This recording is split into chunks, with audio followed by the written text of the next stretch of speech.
The Twin Gremlins were never seen as an outstanding secondary weapon, but that was before we got the Prisma version. Hey guys, hello and welcome back. As always, my name is Leyzar, and today we're gonna be diving deeper into this Mastery Rank 11 secondary weapon. I'm gonna be covering a cheap build, something affordable that anybody can build, but we also have the classic endgame setup with a Riven.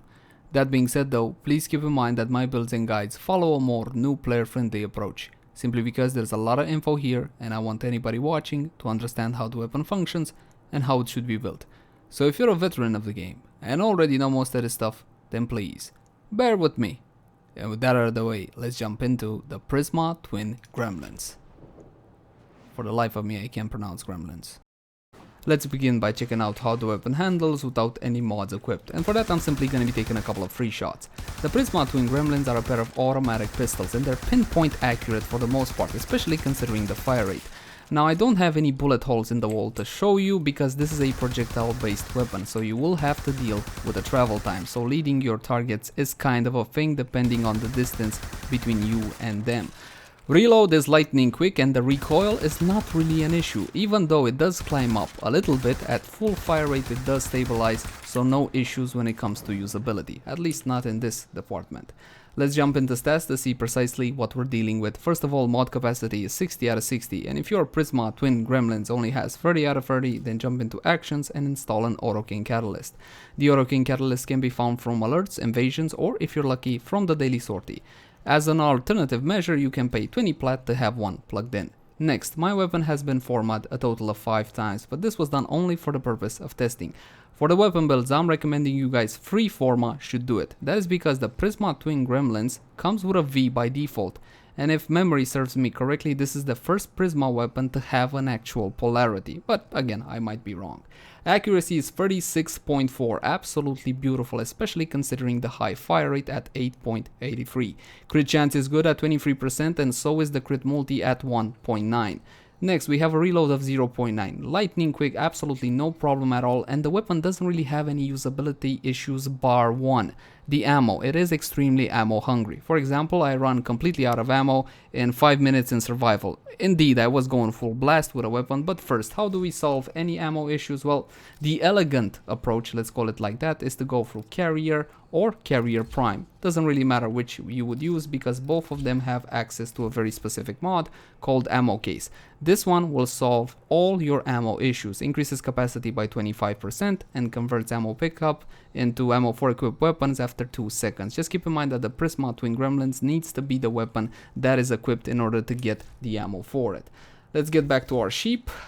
Riven disposition, 5 out of 5. That is because nobody really used the Twin Gremlins, and of course the Riven disposition is tied into that weapon, so the Rivens will be absolutely insane, and the prices of course have exploded.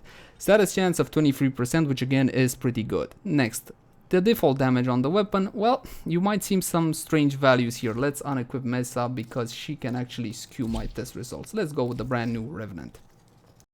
Impact at 3, puncture at 12.7 and slash at 11.3. This is lower damage than the normal version of the Twin Gremlins, however they only took away the impact. That means we don't have to worry about impact procs anymore, which is a huge deal, so don't be put off by the fact that the weapon has lower damage than the normal version. Let's start slapping on some mods, starting with the mandatory mods, and of course there's nothing more mandatory than Hornet Strike with 220% extra damage. Next we're gonna go into multi-shot with barrel diffusion, 120% multi-shot, as well as lethal torrent, 60% multi-shot and 60% fire rate. You're gonna get a huge benefit out of lethal torrent, not only because of the multi-shot, but also that fire rate will decrease your kill time quite significantly. But keep in mind that you will have ammo issues, so carrier is no longer an option. If you're going for extra fire rate, although you will be killing your targets lightning quick, you're gonna burn through your ammo very quickly as well. Next we're gonna go into crit chance and crit damage. Basically you got a base crit chance of 23 and a status chance of 23, so it's worth going full hybrid 100%. Crit chance with pistol gambit and of course crit damage with target cracker. 50% crit chance and a multiplier of 3.0. Of course, if you guys have prime versions, then by all means go straight to your prime versions. Next, we gotta really decide what we're gonna do with the weapon. Thankfully for us, because of how the damage is laid out, we have a couple of options when it comes to building the weapon. We can make it into a full-blown slasher, and I'll show you that a bit later. First, we're gonna go into an elemental build, and elemental damage should always be applied on a weapon depending on circumstance. Where are you going and who are you shooting? For example, if you're going up against infested, I would go with AoE weapons heavily modded into heat. They have 4 health types, each with their own unique vulnerabilities and resistances, so check that info out on the wiki. If you're going up against Corpus, then they have big shields and you can build magnetic damage, which deals extra damage to shields, or a smarter idea, especially if you're running status weapons, would be to build gas or toxin, which will bypass their shields entirely and deal damage to their health. The Grenier are currently recognized as being the toughest targets in Warframe. That is because they have 2 armor types, and that's why their health is orange or yellow. Alloy, which is weak to radiation damage, or ferrite, which is weak to corrosive damage. Against Grenier, more often than not, your safest bet will be to build corrosive, which is the elemental combo between electricity and toxin. So let's build some. Toxin 60-60 or 90 mod. You can even slap both of them on, it's really no problem at this point. But it's worth taking into account the level of your enemies.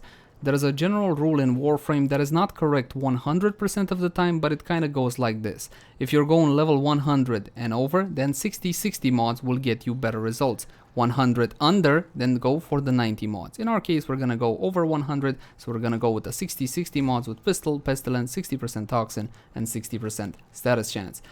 Now that I got my Toxin, it's time for Electricity with Jolt. Jolt is a bit of a problem, and if you don't have it, forget about it and just simply slap on Convulsion. Honestly, the difference will be minute. Jolt is only obtained from Battleketeer, the Void Trader. He brings it every couple of months, so when you see it, grab a couple and then you can make a profit out of selling the copies. Currently on PC, this one goes for about 90-100 plats, so it's quite pricey. Again, use Convulsion if you don't have Jolt. As for the last slot on the weapon, this is what I like to call an option slot. Plug into this one whatever you feel comfortable with. It is important to cater each and every weapon to your own individual playstyle. For example, a lot of players enjoy punch through. Seeker with 2.1 meters worth of punch through. That means that your projectiles will be going through the initial target and hit multiple. That is a huge DPS increase. Basically, it makes every weapon into AoE-ish. And especially if you guys got a Nidus or a Vauban that can stack them all together, that will be absolutely brilliant. Now let's take a look at another option. It's never wrong to go with more damage, and you can use Augur Pact, fairly common mod, 90% extra damage plus the benefit of the set. Never a bad idea. But perhaps you're the kind of guy that prefers more crit. Well, in that case, Hydraulic Crosshairs. 135% critical chance when aiming for 9 seconds. This is a non-headshot effect and you can farm this one from Lua spy missions. Once again, link in the card now, and don't worry, it's not that hard. All you need is a limbo. But let's bring it back to how status procs work in Warframe. We got Impact, Puncture, Slash, and Corrosive. Keep in mind that the physical types, Impact, Puncture, and Slash, have a 4 times greater chance of proccing over elemental types such as Corrosive.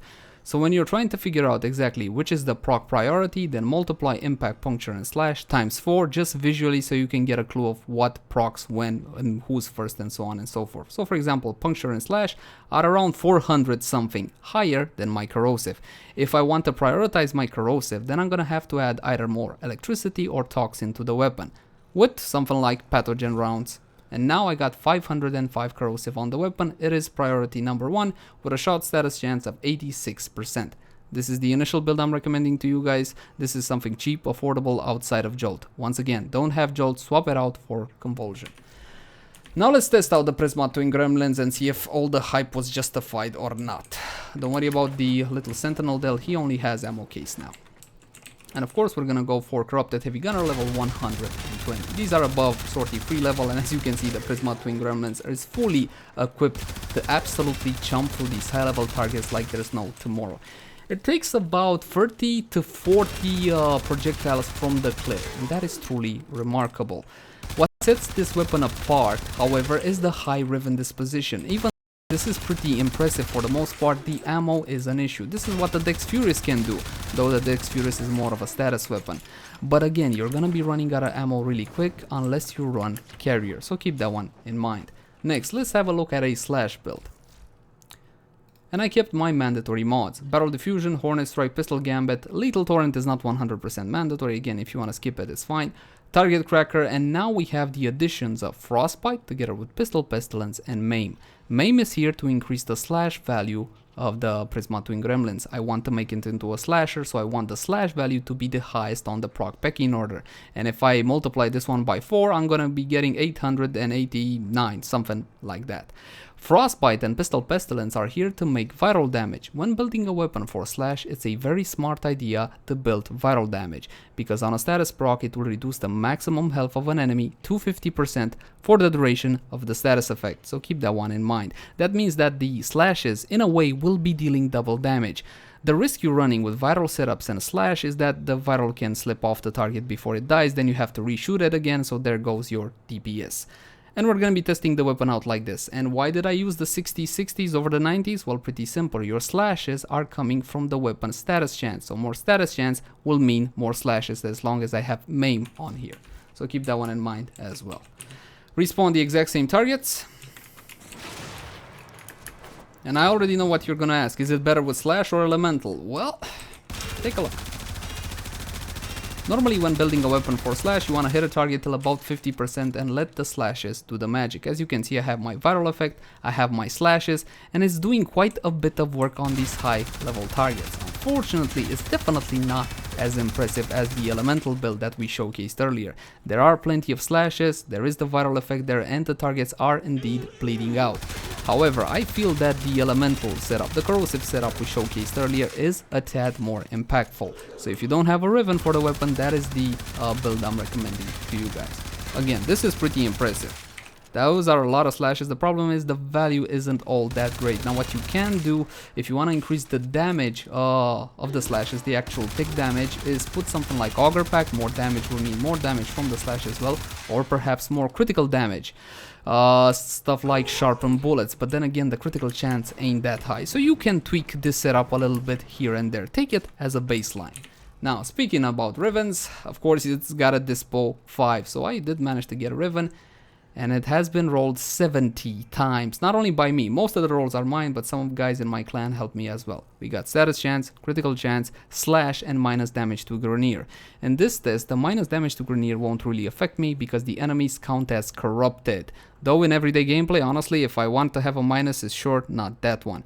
Now, because I have this specific weapon, it would be foolhardy not to make a slash build, and that is why we're going to be running basically the exact same build as earlier, only the fact that I swapped out main for the Riven. I get a whole lot more slash, status chance of course, which means more slashes, and of course the critical chance is always good. Of course, Prime Pistol Gambit and Prime Target Cracker took the spots of the normal version, and you will see that a Dispo 5 Riven makes one hell of a difference. I'm the kind of player that prefers to run corrosive setups. I want my elemental setup simply because I like my big numbers. However, if you get a Riven such as this, as you can see, the difference is absolutely brutal.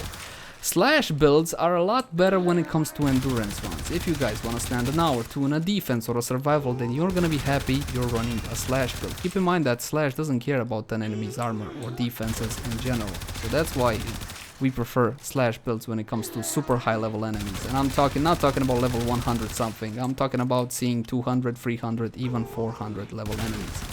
But back to Rivens. Yes, as you can see, a Riven can make a world of a difference, especially at this high disposition.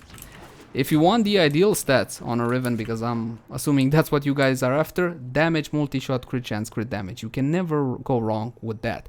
If you're looking for an elemental on your Riven, then electricity will help you to make radiation and corrosive damage, although this is not exactly an eidolon farming weapon. Don't, please, just don't.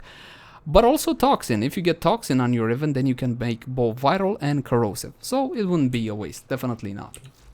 One more thing before I go, let's pump up everything with Warframe buffs, and for that I'm gonna be needing Lady Mirage Prime, and let's check out what kind of buffs she's got. Rifle Lamp, which will do absolutely nothing for me. What I want is Pistol Lamp, 27% extra damage to pistols. This is an aura, so everybody in your party will be receiving this benefit. It is stackable ×4. Next, let's have a look at Arcanes. Arcane Rage is only for primary weapons, so what we want to use is Arcane Precision. 80% chance for +100 and 20% damage to pistols for 8 seconds on headshot effect, and of course the usual +1 Arcane Revive. You can farm this one from the 3rd Eidolon down on Cetus. As for our second Arcane, we do have a couple of options. For example, Arcane Awakening. On reload, 40% chance for +100% damage to pistols for 16 seconds and usual +1 Arcane Revive. Now that 40% chance is not entirely reliable, but if you have that habit of reloading your guns after each and every kill, then this one will serve you quite nicely. Keep in mind that this one is cheap, 30-40 plat They are free currently on PC, and you still get 100% damage to pistol, so it's definitely not a bad idea. And even though that 40% chance may not be 100% reliable, at least you get 16 seconds, so that is quite a while to re-get the buff and refresh it. You can also go for the falling star approach, and that's gonna be with arcane velocity, simply because it burns super brightly but only for a couple of seconds. On critical hit, 60% chance for 80% fire rate to pistols for 6 seconds, and this will do wonders for your kill time. Unfortunately, it also nukes your ammo economy, if you care for such things. At the end of the day, you can simply use your secondary weapon to burn a high level target, then when you're out of ammo, you can switch to your primary. Again, pick and choose your favorite. My recommendation will be Arcane Awakening.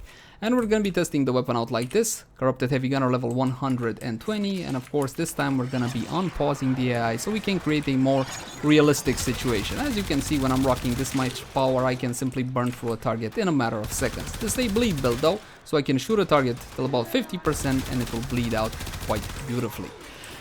The Prisma Twin Gremlins are absolutely outstanding. I hope they don't nerf it. If they do, don't blame me. Honestly, it's simply super strong. I love using it. It's got a riven disposition of 5 out of 5, which puts it over the top. Now, that doesn't mean that the weapon requires a riven to be competitive. As you saw earlier, it has fantastic results. But a riven will make it go godlike, simply because of that disposition of 5 out of 5. And once again, damage, multi-shot, crit chance, and crit damage if you're looking for a riven. As always, my name has been Leyzar. Thank you guys so much for watching. Like, favorite, share, and subscribe if you enjoyed the content. If you have any feedback for me or would like to request a specific weapon review, then by all means, leave it in the comment section down below. I can't realistically promise you that it will be done by next time or even within a week, because these reviews take quite a bit of time. But until next time, guys. Bye-bye.